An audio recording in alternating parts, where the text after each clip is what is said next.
How was that different from the first season's captain? The first season's captain always came across as kind of stoic and very, very diplomatic on everything. But he had this kind of streak where he liked to walk around sucker punching people randomly on the ship. It was a mix of tones. You Gotta Check This Out was our last best hope for podcasting. A self-produced endeavor located in neutral internet territory. A place for free discussion about nerdy passions with Mike, Dre, and all their guests. A shining beacon in cyberspace recorded bi-weekly via Zoom. It was the dawn of the second season, the year Babylon 5 haters, lovers, and newcomers come together. Listen in as we discuss key episodes from Babylon 5 Season 2. The year is 2025, and you gotta check this out.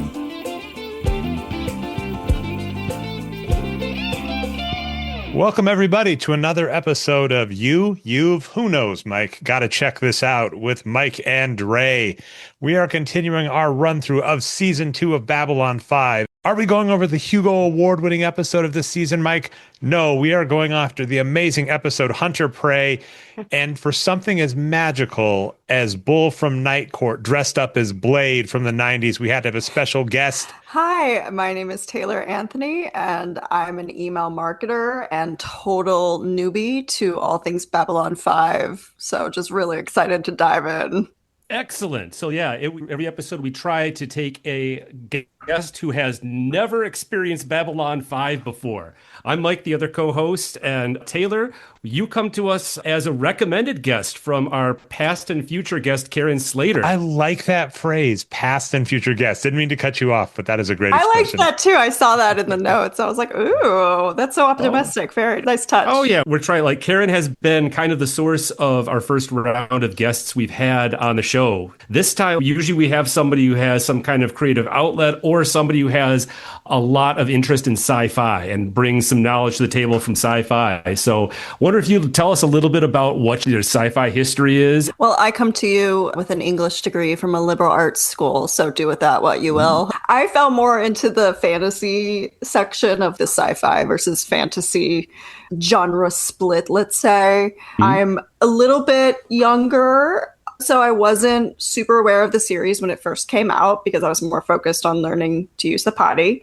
But I am a fan of The Expanse. I'm a fan of more modern sci-fi. I find that because the genre is so young, we're still working out some of the problems that, let's say, the Epic of Gilgamesh may have smoothed over in the like fantasy epic genre, like way. You know, Dune is an incredible prolific work. I've read the first 3, I believe, but let's say maybe the writing isn't like the most beautiful. And watching the show, I can tell that there's been a lot of work put into the world building elements, but the dialogue and some of the like plot points really made me laugh. And it felt like somebody who was just really focused on building this really interesting new story without so much let's think about how people are really actually going to speak in 200 years in the future. Are they going to say things like some assembly required?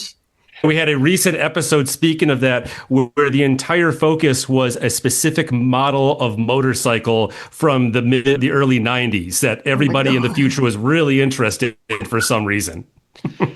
All right. Well, we've got a bunch to talk on. Like, we're going to see, do you want mayo on that with the rest of that hot take? I was going to ask the last thing that Mike said, are there any specific sites, handles, etc. you want to plug?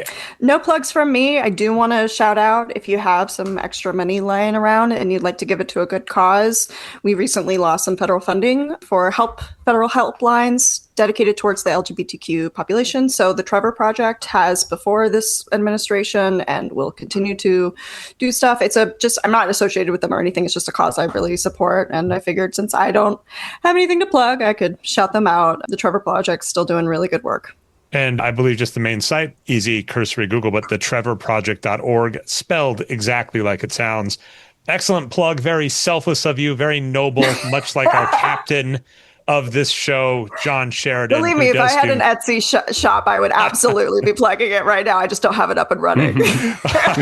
All right. So I am excited to answer many of the precursors we said there. But before we get there, we got to get you caught up. So, meaning you, the listener. So the listener, if you have been following along, we are in the midst of season 2 of Babylon 5. Previously on Babylon 5. So we, of course, finished the first episode of the season, Mike, was the geometry of shadows. In a distant star, Sheridan's friend gets lost in space and almost gets eaten by a hair clip. Does that work? Does that work? That works. I do have to say, I really liked on that episode how they had established science behind jump gates. Because they do mention that the only way they're able to do a spatial travel with no point references in space is because they've set up all these jump gates, which Earth got originally through the Centauri first gave it to them and they built those. But that's actually how they manipulate through space and can travel around out there. I want to do the safe thing for the audience, the guests. Are we all caught up on Superman and Fantastic Four? Yes. Oh, yes. All right. So, this is actually awesome. And as Mike's point, in A Distant Star, they explain jump gate technology, and we're introduced once again to the shadows, the evil being behind everything going on this season. And in that, basically, in Superman, there is a plot line about how Lex Luthor has made a pocket universe to be able to teleport all over the world. Not a real spoiler, happens early in the movie. And that is Babylon 5's canon for how they're able to do interstellar travel, as Mike is mentioning. In The Long Dark, an evil alien symbiote is on an old ship of cryogenic people, and it comes to space, and our Dr. Franklin proves that he is unethical, which you'll be, as you saw in this episode, you would be shocked to discover he has a lack of ethics and messes around with patients that come out of cryosleep. Oh my God. Yeah, it's definitely, they come in, it's a ship that has, it's an alien situation docking in at B5, basically. Okay, that one I'm definitely going to watch. Because that is The Long Dark. That is an interesting one, and then as you start going up, I'm going to, like I said, I want to try and do the taglines and see if we also try to just do a major plot development you might need to catch on. We have Spider in the Web, which is Talia Winters, our resident telepath, is attacked by a robotic zombie Mars resistance person. And the key we're kind of introduced to is, in this universe, we have telepaths. There is the Psi Corps, which is an organization that's supposed to help keep them in line and police them. And we discover they're evil and they do evil experiments. That would be kind of the major in-universe thing that episode brings along. All right, we got, I'll do my best. Soulmates, we're introduced to Londo Mollari. We don't see much in this episode but he is a major character, and he's the scumbag where he has 3 ex-wives, and he's gaining in power, and there's a plot where someone's trying to assassinate him, and the other thing is Talia's husband is an empath. We hear more about the Psi Corps experimenting on people. So this one felt more of a filler, and I am shocked rereading the episodes, Mike, to realize there was a Psi Corps block where they're really just FYI, the Psi Corps is evil, FYI, the Psi Corps is evil, which, does actually make sense. I forgot all about that.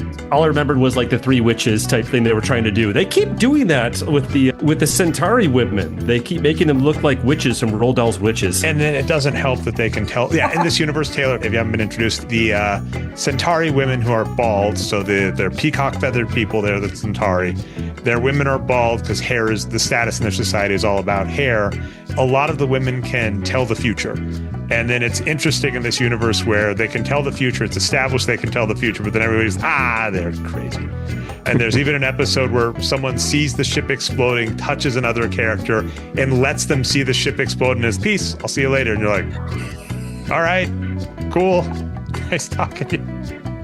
I'm bummed we didn't see them because I had sort of a trope bingo going on in my head, and we missed one of my favorites, which is alien woman who is still really hot, you guys. Don't worry. She's still really hot.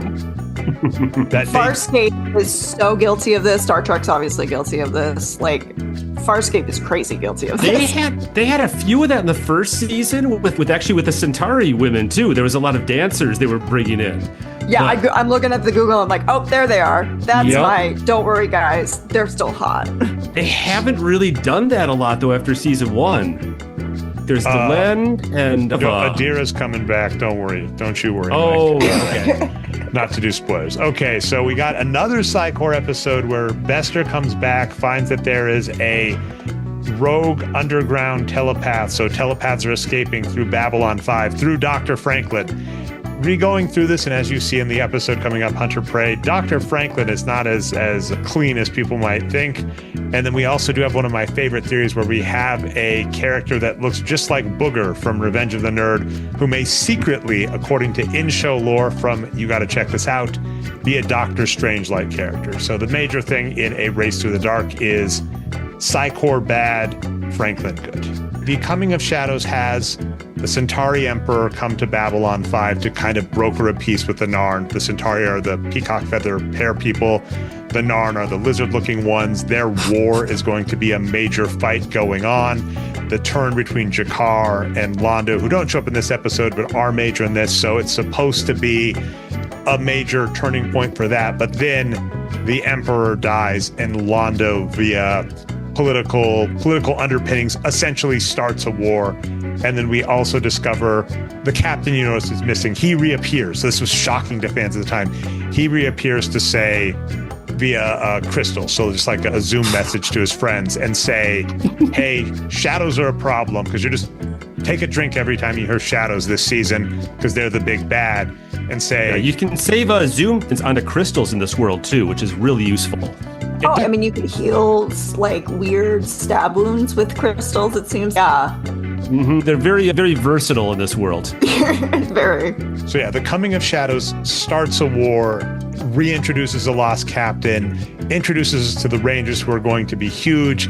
It's a great episode. Won a Hugo. Definitely check it out. Still no Richard Mole dressed like Blade, which we will be getting to soon. We are almost there. Only 3 more episodes. We got Gropos. When are we going to get to the fireworks factory, Dre? This is the epitome of a filler episode. Gropos talks about how the Earth military briefly uses Babylon 5 as a military hub, which is kind of showing that Earth is ramping up militarily because Babylon 5 is supposed to be a place of peace. They have a bunch of soldiers come, they upgrade the firepower on Babylon 5, and then they go launch an offensive, and we kind of discover they are very disposable, where when they come, Sheridan even says, this is a bad idea, don't do this attack, it's harder than you think. And they basically say, if we do this, it is politically advantageous. The general is General Richard Franklin, who is Stephen's father. We get a little more Stephen backstory, Dr. Franklin, where he's supposed to say he's like a conscientious objector.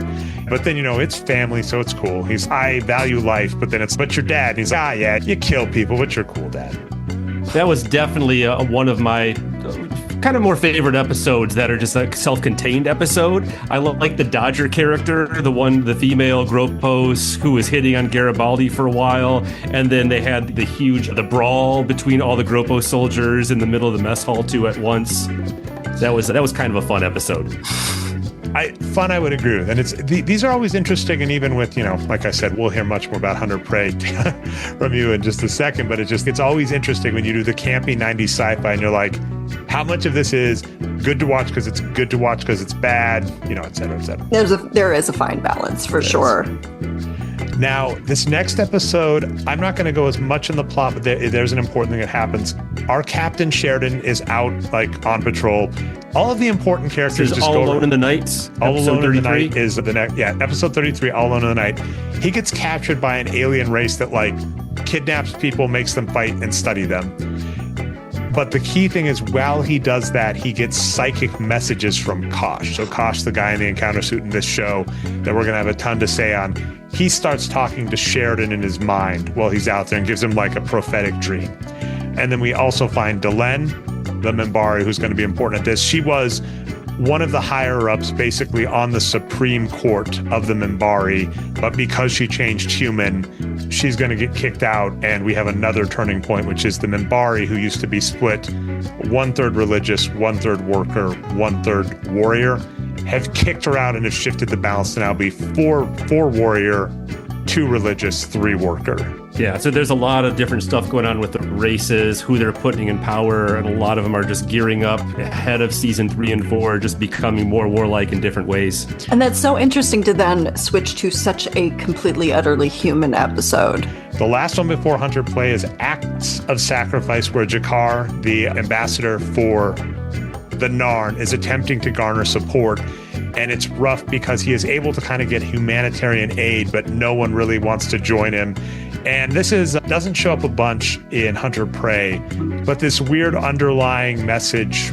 The Narn clearly represent, I would say, correct me if I'm wrong, Mike, the Narn definitely have the African-American in the United States representation. Not even hard to see. There are very explicit images that they're coded, definitely, yeah. And there are multiple times where Jakar is like, we're angry and mad and help us. And they're kind of like, we'd love to help you, but, you're just a little too angry, a little too mad. And it's really on the nose. Yeah, he does it nicely because it does it mostly through, like, they're the lizard people. So it's like they don't have to push the metaphor too far beyond that.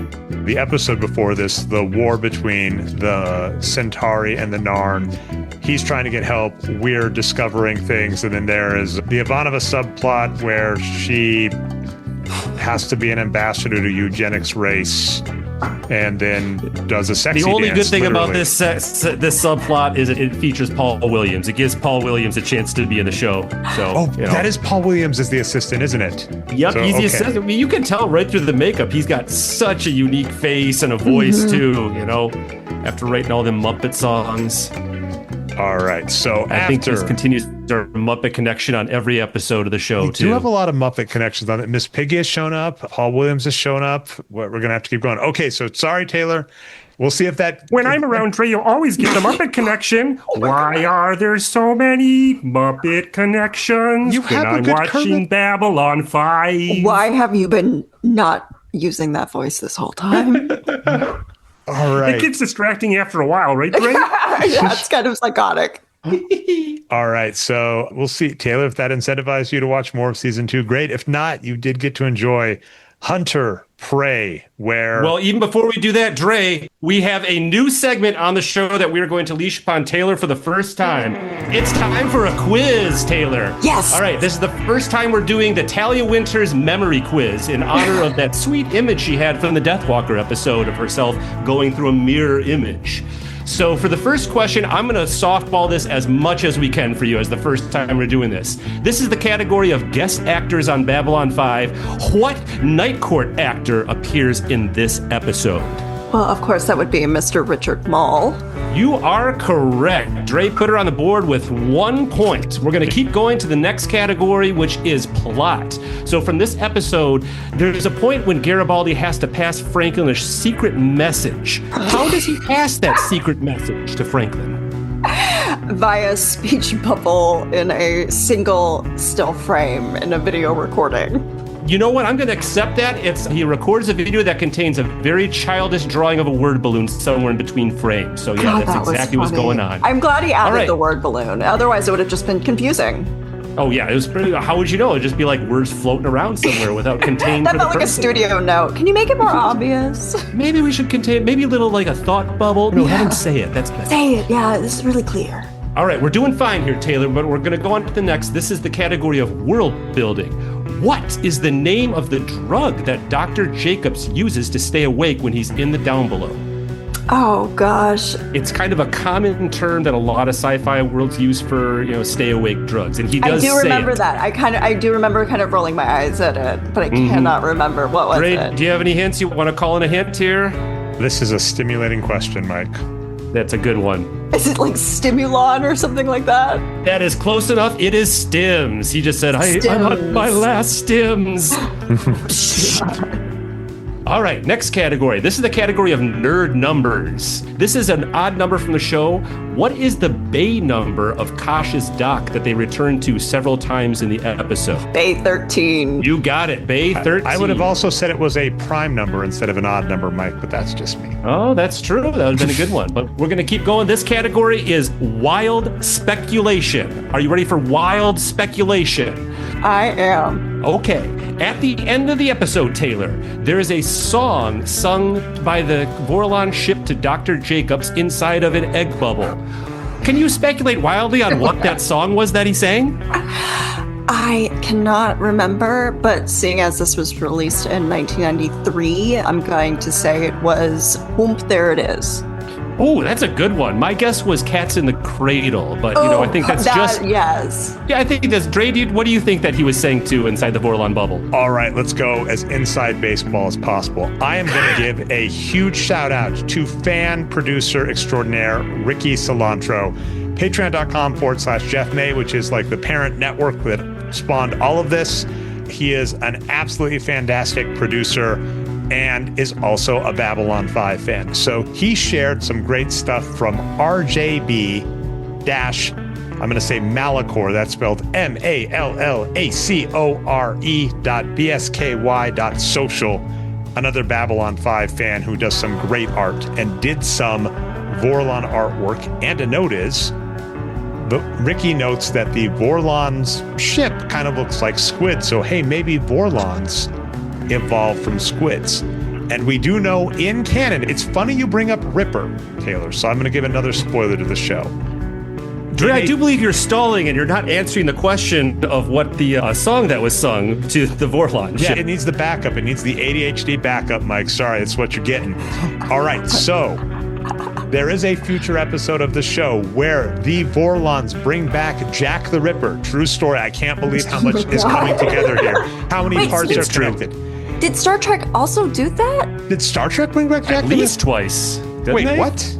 Can I also say I've never seen a single Star Trek episode? So that was fascinating. I know they do Moriarty, but I didn't know that. But anyway, okay, so we know the Vorlons maybe evolved from squid. We know the Vorlons have been following humans. Ergo, I believe the Vorlons are going to be SpongeBob SquarePants fans, specifically Squidward. So it is either the SpongeBob SquarePants theme song, because they got to play Earth music, or Horrible Clarinet. So there's my answer.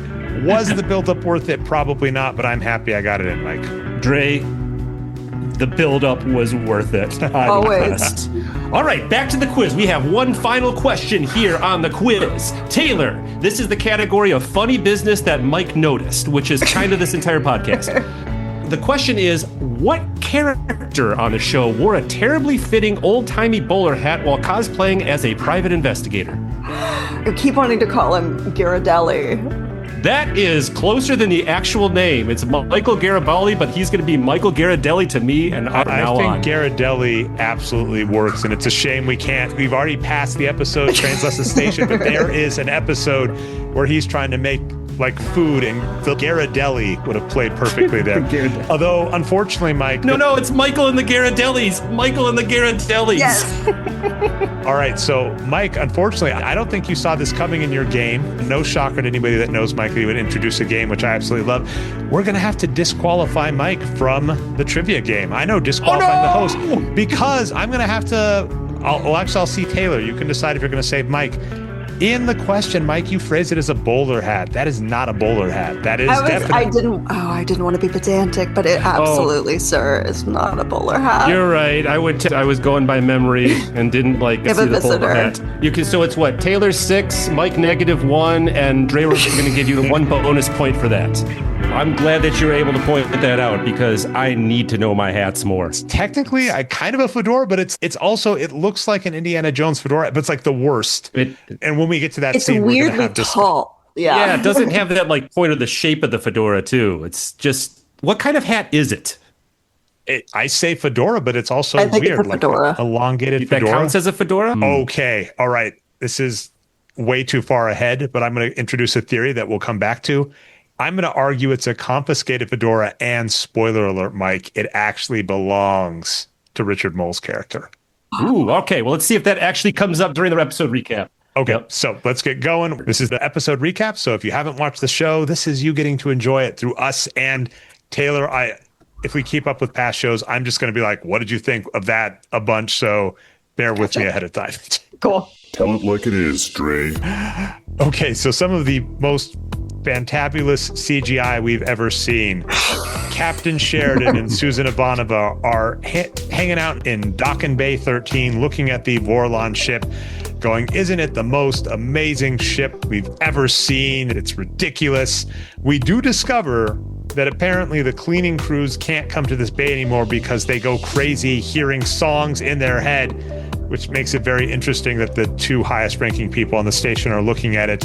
Sheridan does go to touch the ship while he's just talking about it, and the ship has some kind of like anti-theft device that comes out and seems to scan him. He walks away, and then we get Kosh, who is the... Was it a scan? I thought that was the beginning of that love affair we were talking about. It's 100% a scan, but we are going to talk about this where they leave because the ship, like, it looked like a security device. Maybe that's where he sees the true intention behind Sheridan's heart and that it really is pure. I do think so, because this is a weird scene. It does look like a scan of Sheridan or an anti-theft device. Sheridan and Ivanova leave, and then Kosh, he's this giant alien. It turns out behind the scenes from JMS himself, he couldn't fit through doors. So he's almost in a mech-like suit that walks around clunky, but he's also in the show really ominous. He just appears randomly, which is extra funny. He comes up and his ship has writing to him, and he like nods and walks off. So he's like, something the ship saw about Sheridan lined up. And Taylor, how did the ship play to you?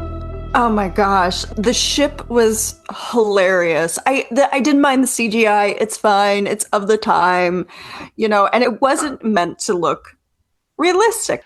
All right, so that's our world building start of the show, cold open, but then we do get the actual plot that's going to happen, which was we discover that Dr. Everett Jacobs, who was the assistant to President Clark, is on the run. Garibaldi has been told by EarthGov that he is apparently coming to Babylon 5, and we're told, some very classic modern stuff we've seen. Oh, he's a danger, he's a threat, he has all of this other stuff, security's just supposed to take him down.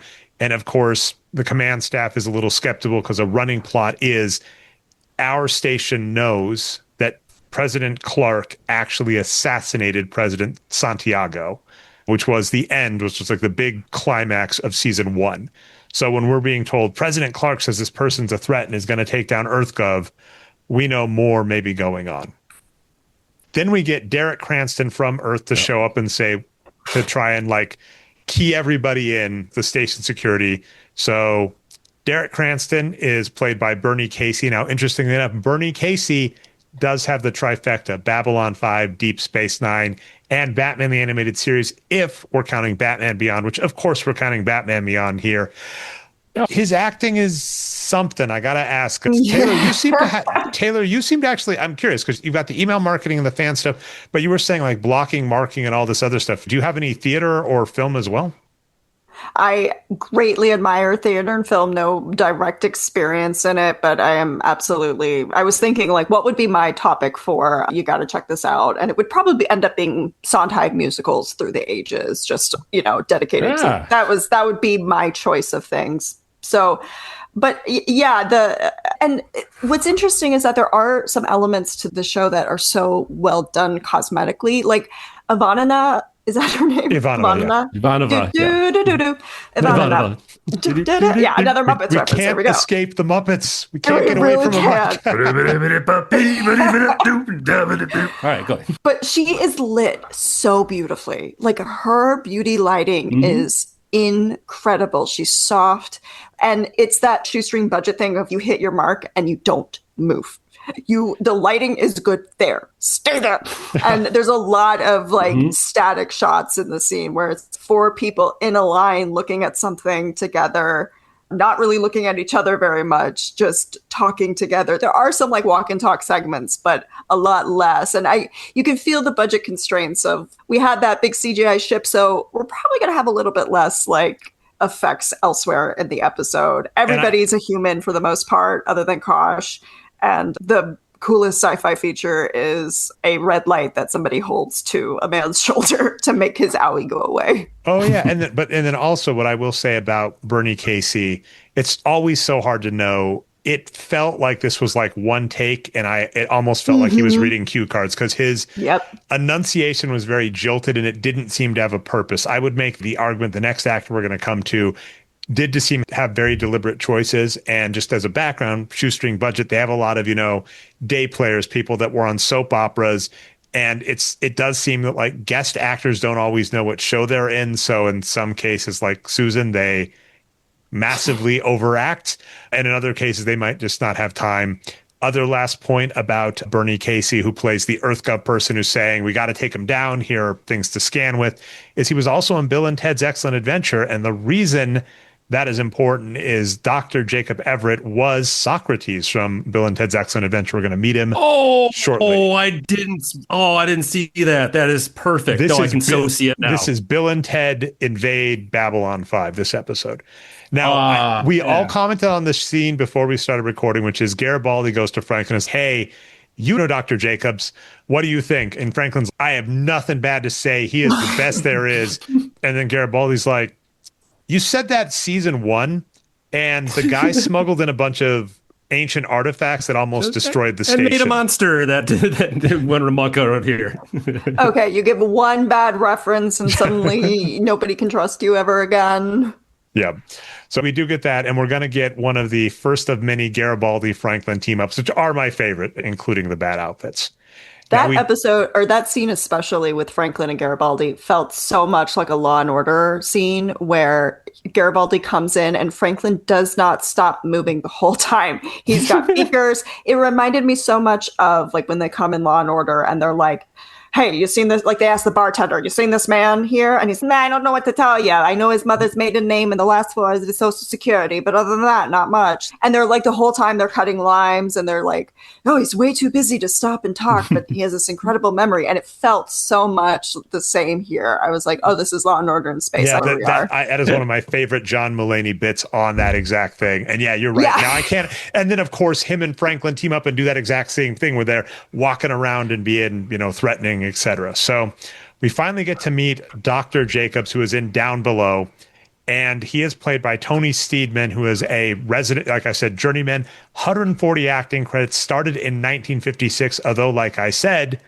started out, biggest role to me is Socrates and Bill and Ted. Yep. And then also we have some repeat appearances. I forgot the actor's name, Mike, but the person that sold the gyroscope to Londo in the You're in Karen's episode, Dr. Jacobs is like, great enough. He's identicard.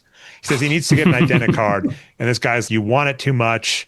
This is a problem. And then, again, another giant who has no business being able to hide, but Richard Mole comes out of the background.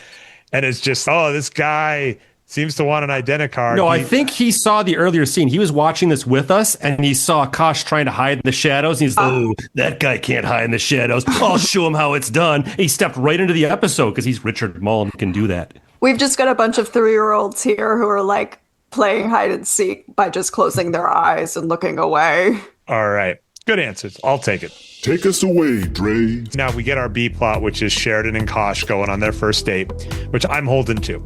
So Sheridan goes and says, hey, Kosh, I've been, you've been talking to me in my sleep, which is true.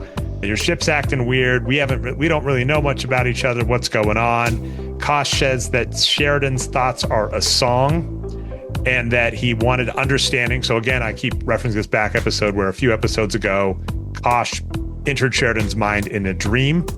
And I heard this once before with Sinclair. And, we're not told this, but, obviously the previous captain, Sinclair, is who he is alluding to because, JMS is trying to do a swap out where Sinclair was supposed to be, because of time travel, was basically going to be always in the Babylon arc. So in Babylon 5, later Babylon 4, that does kind of happen. But, Kosh is saying you have always been here. To Sheridan doesn't make a lot of sense, but he is saying, hey, you're special. He's rightfully like, what? Then what happens is then we do have one of many scenes that ends with an abrupt just cut, which doesn't make a lot of sense, where you're like, Kosh is slow and he would have run after him, but we'll give it to you because the magic of filmmaking, we get to run to the next scene. We catch up and we find out security is getting briefed on how to catch Jacobs. And here's the rough part. Jacobs, because he was in the president's cabinet, has a decaying iode in his arm that they are able to detect with these amazingly futuristic looking sensors from 2253 that look, I don't even know what to say in terms of, just there's some perfect knee pads that, are taken up and put around your wrist a little bit, add a jewel, a little bit of bedazzling like we've seen in a couple props before. Perfect. Yeah, but they're holding these clunky things and are told, hey, security can just walk through the entire station and scan for Jacobs with this thing. It's like, and then now we have a race being on because we're going to have Sheridan realizing that something's going on, because the very next scene, he's talking to Garibaldi going, I don't know if I believe these people about Jacobs. It seems like they might be wrong. He sees a random ribbon. I forget. I think that does relate to a previous episode. Haig said that, or he'd know what to look. So he randomly just says, hey, I got to go. Yeah, because that's his signal to go see Sarah, right? And then he meets Sarah in this room where Sarah is saying, Dr. Jacobs has all this information that's incriminating to President Clark.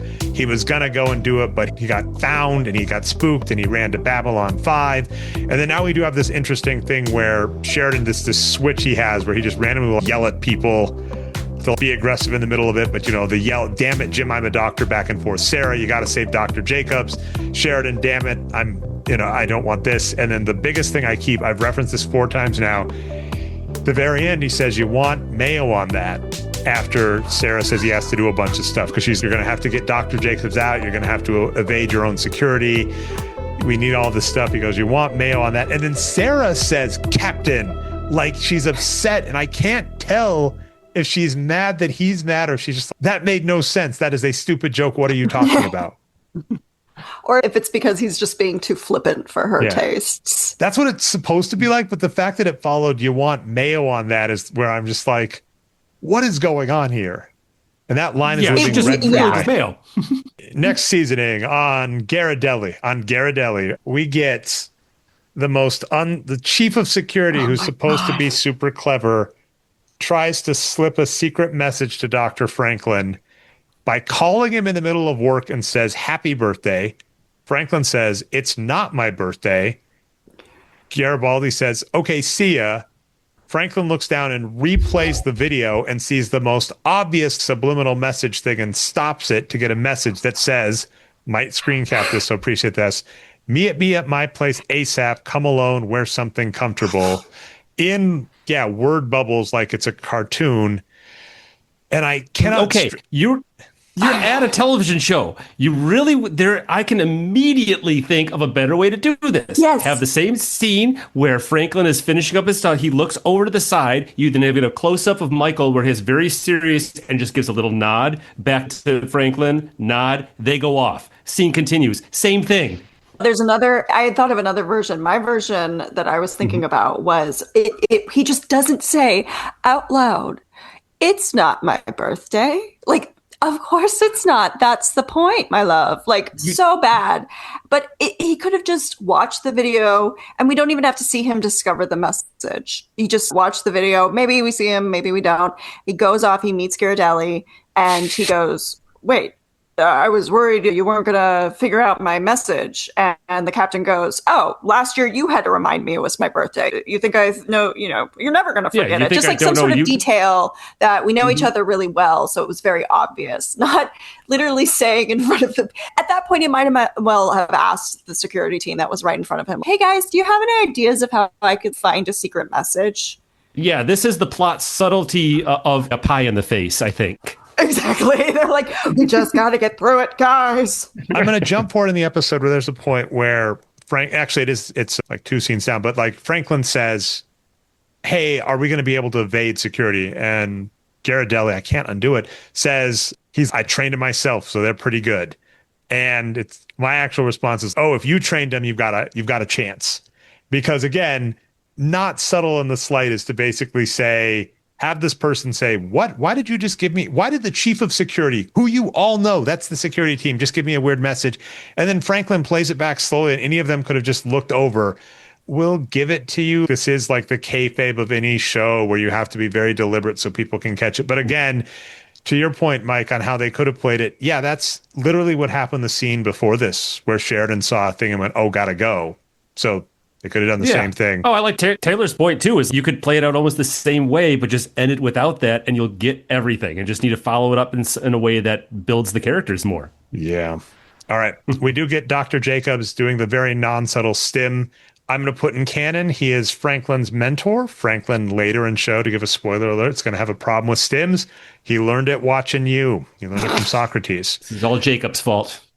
Jacobs does he's a guy on the run, and he pulls out a recording device like the lithograph or whatever a doctor would have, which tracks, but he's just like very loudly, I'm on the run, bad people are after me, I don't know if this will get to you, but I hope I'm safe. And I'm just like, Yeah, that's exactly what you want to do while you're on the run is pull out something and loudly speak into a recording device that can be grabbed. Security is terrible. Security is just absolutely terrible. They're walking with these slow things. And Zach Allen, played by Kaniki in Grease, if we're talking great musicals, he's I think I see something, and they all just go 2 miles an hour. And Dr. Jacobs is able to run to this like door, open this door that takes forever to thing, shut the door and escape. And they're like, must have been nothing. And then what I love the back and forth in the scene is one of the security person with Zach. So Zach is Garibaldi's second in command, goes, well, should we report it? And he's like, yeah, let's do it. It's like, you're terrible, which at least does give us a canonical reason as to why Jacobs is able to play hide and seek for 4 or 5 hours in this episode, because they're bad. There's a guy that looks just like the doctor we're looking for. Let's go over there and see if we can catch up to him, dar. I can't tell. Zach Allen, that actor, which was one of the few actors I actually recognized from the movie. He was actually in the original theater Broadway cast of Grease, not just the movie. Really? Yeah. He was. I think he was an alternate. He may not have been. So he's probably, a background actor, and then he was one of the alternates. And then he, of course, got to be the least believable high schooler in Grease. Bless his heart. But he almost felt the Doug Hutchinson character in The Green Mile. Just this like kind of, I don't know if it works or not for the rest of the series, but is he sort of a nefarious character? Because he feels like this like little wormy guy who gets a little bit of power and likes to be able to use it. Oh, so, okay, we can do our, spoiler alert, whatever you want to do, Mike. Oh, yeah, I'll come up with something stupid. Spoiler! Here's the good news, that you're catching the right storyline, but there is a redemptive arc. And that almost plays in real life, because Jeff Conaway, who, was originally in Grease, he got major hip problems from all of his like theater and got a drug problem. And so he was on a rebound. On Babylon 5, he was at a low point at this point where, he just wasn't getting mainstream roles, had done Taxi back in the day. And JMS gave him a chance. So that's 2 parts of the show is like JMS likes to take chances on unknown people and like redemptive people. So the actors he gives opportunities to may not be as seasoned, but Zach, played by Jeff Conaway, he like showed up and he's like, I'm going to give you a second chance. And he like showed up, did great and did it. And so he gets a redemptive arc where you're right. He's going to be slimy. He's going to be squirmy. We see that in this episode where he goes to or in a future episode where he goes to the night watch things, but then he redeems himself. So good call, but then there is the switch on that. So he is definitely playing exactly what you're seeing, but then he gets a nice face turn and goes on to become head of security in later seasons. All right. We finally come to the bad hat. So Franklin and Garibaldi are meeting up in Garibaldi's room. We'll point out the Daffy Duck reference just because there are Looney Tunes. Check out last month's episode of Nerd over at patreon.com/Jeff May on Speedy Gonzalez and, of course, Looney Tunes history. So had to throw that in there. Sorry, Mike, for the gratuitous back catalog plug. Hey, I'm drinking. All right. But so they're meeting up to come up with a plan to find Jacobs. And, Franklin's basically noting correctly, are you an idiot? The chief of security is just going to go walk around in that hat? And Garibaldi says, no, they just see the badge. They don't see me. But, my security crew's tough. All right. So we do get Max, aka Richard. Okay, you ready for this, Mike? I put this in the script, but I'm still going to say it. Richard Moll. You got a mullet? It's Richard Moll with the mullet. Mr. Moll. He kind of does, but it needs to be a little bit more in the front. Yeah. I think because he slicks it back, but if he let that go, that would pop right forward and he'd have a party up there. But he's got that. We've got Max shows up, knows Dr. Jacobs isn't running. He's been following him around real conspicuously and just says, hey, I know that you're important. What's going on? And we do, when you're talking smuggling, this has happened several times on the show now, Mike, where someone is trying to smuggle something and they're bad at it because Dr. Jacobs goes, I don't have anything. I'll give you money. It's fine. And he's, do you just have a fake pocket in your jacket? So every time on Babylon 5, someone tries to smuggle something, it's in a very stupid way and is caught immediately. And so Richard Moll finds it and says, God. Oh, like this data crystal is clearly important. And he says, maybe someone will pay good money to get it back. I love this screen gab. I need this character to stick around. I agree, Taylor. He's so fantastic. Sad. And he could be such a good recurring. He could have been such a fantastic recurring, low level, kind of wishes he was a supervillain almost, like petty thief who's just like, Max again? Oh, who let him out of Arkham Asylum? Yeah. That would have been perfect as a recurring character. And he was the perfect kind of like break in the tension too, because I mean, whether he was intending it or not, he was absolutely gnawing the scenery, and he brought me such joy. Well, without him to play that role, you get like Garibaldi just has to do it, and he's just the punching bag anyway. And it is such a fine line, and we've said this, right? I would say we have, 4 guest stars on this episode, and I think 2 of them nail their role, and 2 of them you're like, kind of what's going on. And it's so hard to do because, again, take a drink, because we keep saying shoestring budget. It's like you got 1 or 2 takes. The actor just has to make a decision, and it may or may not play. But I'm really glad that Bull from Night Court played it. I mean, Night Court, we may have to throw that on the list too, because that's something from my childhood I was a huge fan of. Oh yeah, me too. I watched that for a while. Yeah, well, in case that is a future season, I have never seen an episode of Night Court. There are some amazingly grounded, poignant episodes, and then there are some that you're like, what in the world did I just watch? Very much like Babylon 5. All right, now it's a scene. Every scene with Cranston in this episode makes me sad. Apologies. So Cranston we're catching up on Jacobs. We almost got him, and Sheridan knows. So Sheridan's, hey, though, what if he's in that impossible to get place over there? But I'm just speculating, very Brer Rabbit. Don't go looking over there in the place you can't reach to, because he points to a spot in the station that's welded shut and impossible to reach. And says that they would be do the it like at least twice this episode. They like throw him off the set in a Looney Tunes kind of way. and they show the Daffy Duck scene too in that. So like that has to be on purpose. Well, the next move they were going to try to do was just draw a hole in the wall in chalk and see if he would go down it like a tunnel. Maybe that's what Garibaldi was trying to do when he's drawing the word balloons. And I'll just use it as a secret message instead. Exposition. But yeah, he sends, as Mike put in the script, he sends Cranston on a snipe hunt. Now, Cranston does a 50-50, because at first he says, okay, take everybody out of down below and go check this other area that we've been told to go look in by Sheridan. Told, not told, right? Sheridan is the thing. He's next thing you're going to be saying he's over there. And then Ivano's like, where's over there? And they call it downtown. It's not well acted. But Cranston at least does say, keep a guard on the perimeter of down below, which is where they had found Dr. Jacobs almost. I mean, for me, you could split them, like half of the people staying down below and half. That's just me. But that's just being pedantic. And it is a common thing in sci-fi movies that like the characters don't need to be intelligent. Like you're not being clever when you're like, they should have done it this way. That would have been clever. Sometimes characters do stupid stuff. We've all worked at jobs or whatever where people make bad decisions. I did note 2 like funny kind of world building things, which is like Franklin is definitely cranky, and Garibaldi's saying, hey, we've been walking for 6 hours, rest, recoup.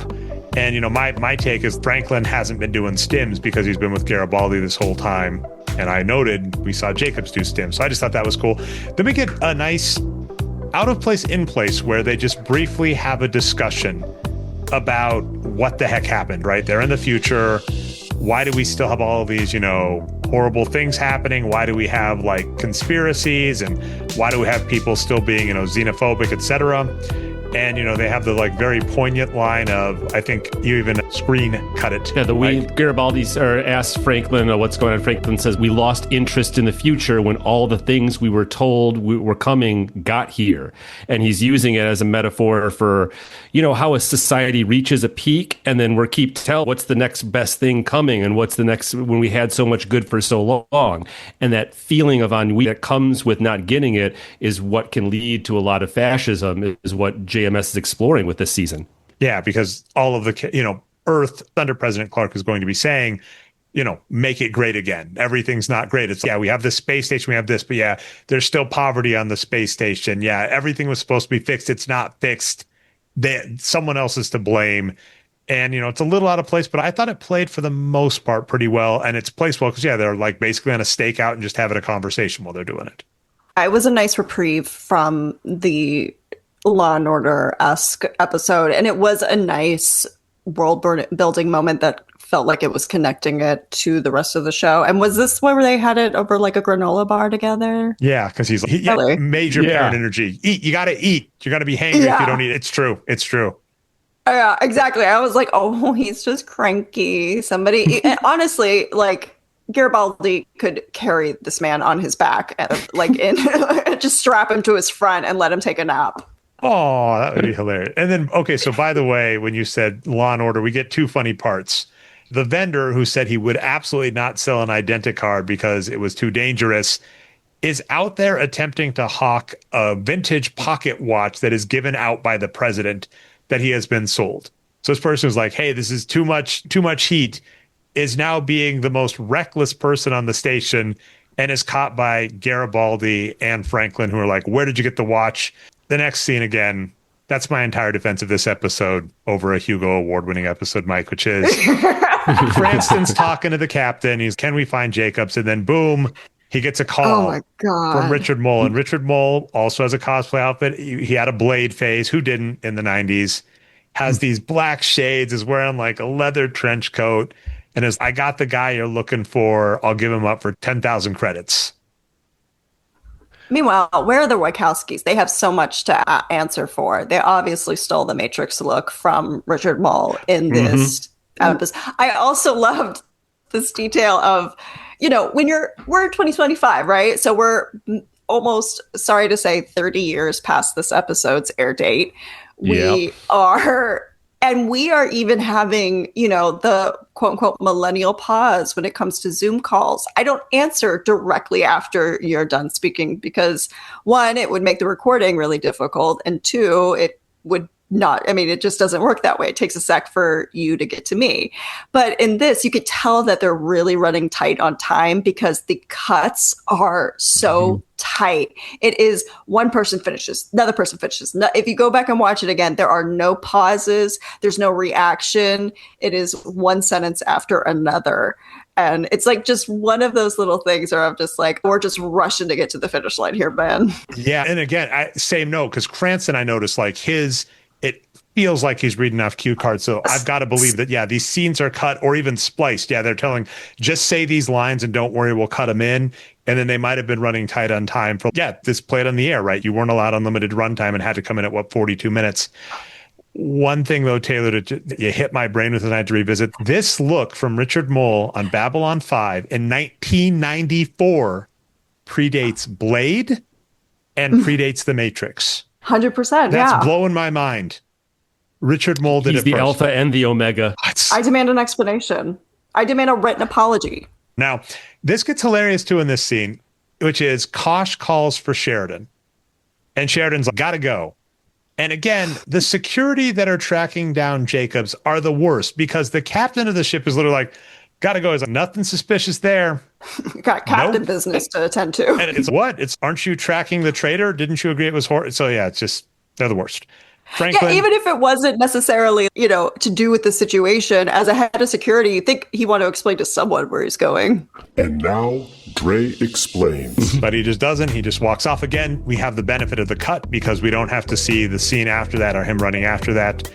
Now, this is where we have Kosh and Sheridan talking back and forth, and Sheridan inadvertently cusses at him. Anyway, we were introduced to Mr. Morden, who is a representative of the Shadows. And he kept using this line, what do you want? And the Vorlons say, who are you? And these are like, it's interesting because it's played correctly as ideological differences. These two ancient races have ideological differences, and that is going to come up. So Sheridan comes up and is like, Kosh, you're showing up in my dreams. You're spying on me. What's going on? And Kosh says, you don't understand. And Sheridan gets upset and says, tell me what's going on. What do you want? He keeps saying that, and then Kosh gets upset. And then Sheridan says, well, at least I got a response out of you. And Kosh says, you've always been here, and then he's going to train him to fight legends. And we kind of get, one way to read this was like a Mr. Miyagi start, like he's going to train him. But the one I like more, and Mike's gotten to see this later in the season, I think Kosh has a crush on Sheridan and is going to take him on dates. And that does happen. There is an episode where Kosh is like, I'm going to train you. And he basically takes Sheridan to see an indie band. So that's my headcanon now, because we're told Kosh doesn't come out. He never comes out to the meetings. And Sheridan's like, you never came out until I got here. It's, Kosh has a crush on Sheridan. I absolutely support this theory because I was looking at the notes and Kosh saying that Sheridan's thoughts are a song and that he entered Sheridan's mind seeking understanding. If that sounds like a couple lines in books that Karen and I read and don't talk to our partners about, like that is some alien romance dialogue if I've ever heard one. Well, we all know the song that he's singing to Sheridan. It's every breath you take, I'll be watching you. Fantastic sting impression as well. All right. If you had been able to do that with the Kosh intonation, that would have just been amazing. The caution today, wouldn't that be like, I'll let you know. We'll practice it. We'll practice it. Okay. We do get now, finally, our crack detectives do manage to find Jacobs tied up. And there's also one henchman there that manages to knife Garibaldi that does, Mike put this in the notes, does appear poison tipped because with how little it hit him, Garibaldi really milks how hurt his arm is for the rest of the episode. But they are... I thought it was a screwdriver. I couldn't even tell if it was a knife. It looked like it didn't go in. It glanced off. Yeah, that's why I assumed it was poison tip, just because he was wincing so much from that paper cut. He's had a tough day, you guys. That's true. He had to wear that hat. It's heavy. The next two scenes in terms of acting in regards to weapons are just a little hilarious because, Garibaldi gets stabbed, but Franklin and Jacobs get to escape. Jacobs, we still need the crystal, though. Without the crystal, this is all meaningless. So Garibaldi holds back, waits for Max, Richard Moll, to show up, and just starts shooting his gun saying he's had a bad day. And it's supposed to be the all out of S to give. But because it's after the fact CGI, Richard Moll is reacting as if it's a gun, like a normal gun. Yeah. But the CGI is these big explosions. So instead of it looking like him nervously wincing as bullets fly by, it looks like he's barely wincing in response to explosions going on off next to him, which is hilarious. And there is something funny they do in later episodes explain the guns that they use in space. That they're like an energy one, so they don't breach the hulls of spacecraft. So it is like an energy burst that comes out.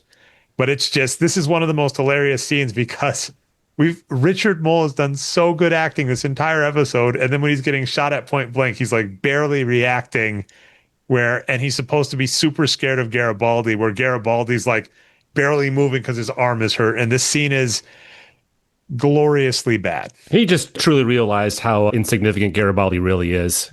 That's what happened in my head canon. He does give up the data crystal. I am so confused about the gun. It doesn't hurt the environment. It doesn't affect the walls of the space station. Taylor, it's because it just shoots CGI. Gun? It just shoots some CGI stuff. Why would that hurt anything?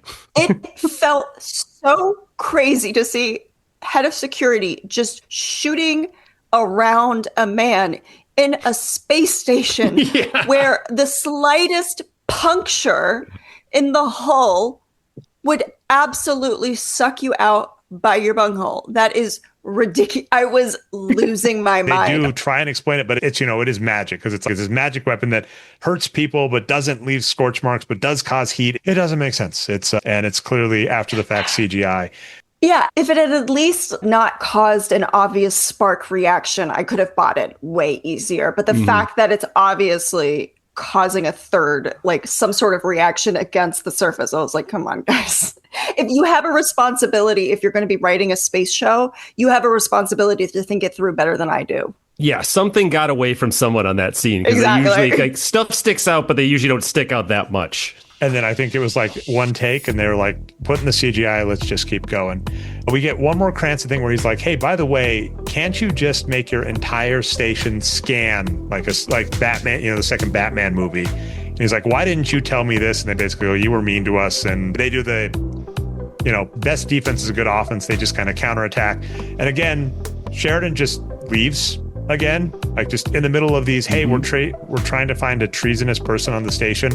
Just leaves with Ivanova's going, yeah, you're mean. That's why we didn't help you. You're mean. And he's, I feel bad. Seriously, a scene. But anyway, Jacobs is out of time. He's going to get caught. They've only got a couple hours. I think Ivanova says 2.3. But Jacobs is able to catch Sheridan up and say, hey, I have all of this stuff that you need. I give you like testimony. You've got the data crystal with all the data on President Clark, and it's a start. But then they do scan the station, but they don't find him. And then more unhinged stuff from Cranston because Kosh's ship is departing. And this is wild for 10 reasons that I'm going to go in depth on in a second. So Kosh's ship is about to depart. The ship at the beginning of the show, we were told, has made people go insane. It is the ship of the most powerful race that everyone is afraid of. In show lore, we have been told this. So anyway, they don't find Jacobs. Kosh is about to leave it. And Cranston goes, scan the Vorlon ship. And they go, are you kidding? No, he's an ambassador. We can't do that. And he goes, he'll never notice. He's about to start a huge incident. And the only reason he doesn't is because turns out Kosh is in on it. Kosh agreed to let them Romeo and Juliet Dr. Jacobs, knock him out, put him in his ship. His ship is organic, so it shields. You only detect one life form. And that's how they were able to hide Dr. Jacobs. Now, it's kind of funny with all the work they did through, the final resolution is, what if we ask the space god on the station to just hide the dude? And he's going to do it because he's got a crush on Sheridan. But that is how the end of the show takes off. And then what we do hear from Dr. Jacobs when he gets out is he said the ship sang to him. Yeah, he was in a coma, apparently. They say specifically, they put him in a coma. And the cat's in the cradle, the silver spoon. A little boy Jacobs is here in the room. Amazing. Right. And they somehow, a coma that is undone by shining a red light near his neck. That he doesn't have any time, like there's no recovery time at all. He's able to immediately just get up. No breathing device, no way of making waste, disposal or anything with him. He was just in a cool looking CGI bubble, and that's all we need. And then we end with, Sarah shows up again, way overacting, overpronounces Santiago, which is actually the correct pronunciation, but just hasn't been said. Santiago. And then it's just not good. This last scene does not have good dialogue. And the one I wrote down is, in this war, we need all the chances we can get. She's like, gives us a chance. And in this war, we need all the chances we can get. And that's the end of the show. So it's, Sheridan gives her the crystal. This is what we need. It's a start. Sheridan saying, hey, the odds are still against us. She's like, yeah, but we got a chance and we need a chance. And that's the sode. This has happened. Freeze frame credits. This has happened a few times, Mike, where I think I would have ended the episode literally. One scene earlier, right when Dr. Jacobs gets up and have him looking off into the stars. Yeah, that would have been a more stronger ending. Well, we don't need to know that he gets it back to Sarah. We can assume that. We're pretty certain. Yes. Though I will never argue with seeing Sarah again with her weird little transatlantic accent that she's going for. She's like, I want to be in a Katharine Hepburn biopic. I just watched Hudsucker Proxy again, and seeing Jennifer Jason Leigh play that type of role is just amazing. She gets so much dialogue in that movie. Yeah, that's one of my favorite sort of conceits is the hard-nosed reporter from the mid-30s or whatever. I see. General Haig sent me over here to take you, but you're too big a guy. See, Sheridan, you can't take me. I know what we're going into. Yeah, exactly. I love that. Very her vibe. That takes us through the entire episode. Taylor, were there any other thoughts on the episode that we didn't touch on that you wanted to bring up? I will say it's very funny that the ending reveal was that it was a living ship, because I do have a bit of a hate relationship. My fiance loved the show Farscape, and I watched way more of it than I would have liked. And that, of course, has I don't like goopy sci-fi, is not my favorite type of sci-fi. The goop has to be justified, and that is an extra goopy show. So I did enjoy. I was like, oh, great. I can't escape living ships in sci-fi. Sweet. Well, I think that about wraps it up for everything. I think at the end of the show, we usually like to ask our guests what they want people to check out, but you were already telling us to check out all the Stephen Sondheim stuff. Oh, yeah. Lots of extra discourse here, for sure. The Trevor Project, awesome organization. Matt Baum, great kind of short form content creator on YouTube to watch when you're doing dishes or just chilling. He's fantastic. But I'm a cheerleader as well. I'm a cheerleader, of course. If you want to see Richard Moll, a whole different understated side of Richard Moll. Like all of Night Court we can plug here too. Yes. Yeah, it needs a plug, not, with 170 something episodes. It definitely needs the plug. Absolutely love it. Then the other obvious ones, MikeSlater.com, where Mike does show recaps of the stuff we do, includes notes. Mike, by the way, I'm going to give this to you. You can have the Dre and Mike data crystals, our text back and forth on some of the stuff. You're free to use those in these because we have some gems that Mike and I text back and forth as we're rewatching.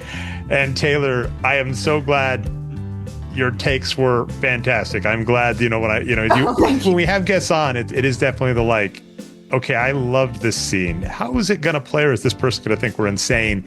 So definitely glad for that. So Mike, those are certainly there. MikeSlater.com. And then last one, Patreon.com/Jeff May, which if you are a subscriber, you get advance access to the episodes. By the way, Taylor, as a guest, we will give you a membership the month your episode comes out so that you can both hear your episode early if you want and hear all the other great stuff, including me and Jeff, and sometimes me and Mike talking other nerdy subjects if you're into that. And finally, you can find me on most of the socials as Nerd Numbers and Mike as Slatron or Slatron11. And Mike, I got one last bone to pick as we end this. Our first episode just dropped before we released this. On episode 1, you said you were Slatron11 on Blue Sky. I did. I am the one. I was going to apologize to you before you called me out on it, but I did say incorrectly Slatron 11 before you did on Blue Sky. Yes, I am Slatron at Blue Sky. But we can make the argument this was a CAPTCHA because I repeated that on air multiple times. I said, follow Mike as Slatron or Slatron 11, and Mike as Dre. If you followed me, you'd know. I do follow you, but that's the case. So Nerd Numbers, Slatron, and you said, Taylor, no socials or anything you want to plug. Nothing for me. Well, you can plug your next appearance on this show next time we have you on. Yeah, let's go ahead and start planning that. That's awesome. And thank you guys so much. This was so much fun. This was such a delight. Y'all are a barrel of laughs. I had a lot of fun. Well, thanks a lot, Taylor. We're happy we could do this with you. Dre, anything else before we head out?